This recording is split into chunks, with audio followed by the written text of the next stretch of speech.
राज्यात यावर्षी मान्सूनने शेतकऱ्यांचे अक्षरशः कंबरडे मोडले। ज्या पावसाची आतुरतेने वाट पाहिली जाते त्याच पावसाने शेतकऱ्यांच्या मनात धडकी भरवली आहे। शेतकऱ्यांना मदतीचा हात द्यावा अशी मागणी करत शिवसेना उबाठा गटातर्फे राज्यभरात आक्रमक आंदोलन केले जाते। यातच यवतमाळ तहसील कार्यालयावर डफडे आंदोलन करण्यात आलं। महसूल खात्याने पंचनामा पूर्ण होण्याची वाट पाहता येत नाही अशी परिस्थिती असताना शेतकऱ्यांना मदत मिळावी या उद्देशाने त्यांनी तातडीने कर्जमाफी, रोख 50,000 रुपये देणे, ओला दुष्काळ जाहीर करणे आणि सरसकट अनुदान देण्याची मागणी केली आहे। यवतमाळ जिल्ह्यातल्या शिवसेना पदाधिकारी, महिला व पुरुष मोठ्या संख्येने सहभागी झाले असून या आंदोलनाचे नेतृत्व संतोष ढवळे आणि किशोर इंगळे यांनी केलं।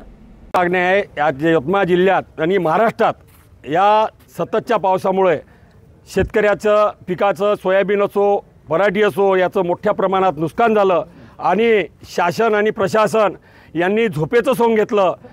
यांना जागं करण्यासाठी उद्धव बाळासाहेब ठाकरे पक्षाच्या वतीनं, शिवसेनेच्या वतीनं आम्ही या ठिकाणी इथं आंदोलन करत आहोत आणि आम्हाला या शेतकऱ्यांना संपूर्ण कर्जमाफी झाली पाहिजे, जे की निवडणुकीच्या आधी हे जे सरकार आहे राज्यातनी यांनी आश्वासन दिलं होतं, पण ते आता कुठं पूर्ण केलं नाही। त्यानंतर यवतमाळ जिल्हा ओला दुष्काळाच्या यादीतून त्यांनी वगळलेला आहे। या ठिकाणी यवतमाळ जिल्ह्यामध्ये जवळपास 16 तालुक्यामध्ये प्रचंड सततची